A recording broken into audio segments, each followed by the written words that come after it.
សូមស្វាគមន៍មកកាន់ឆ្នោតខ្មែរលទ្ធផលទេថ្ងៃសុក្រខែមករាថ្ងៃទី2ជា Channel ចូលចិត្តនិងចែករំលែកវីដេអូសូមអរគុណសម្រាប់ការទស្សនា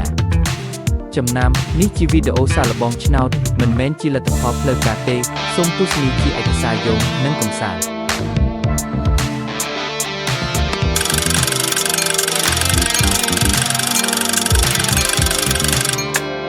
រង្វាន់ទី1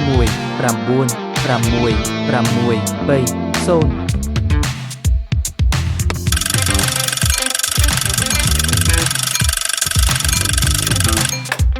រង្វាន់ទី2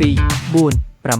8 3រង្វាន់ទី3 5 0 7 1 2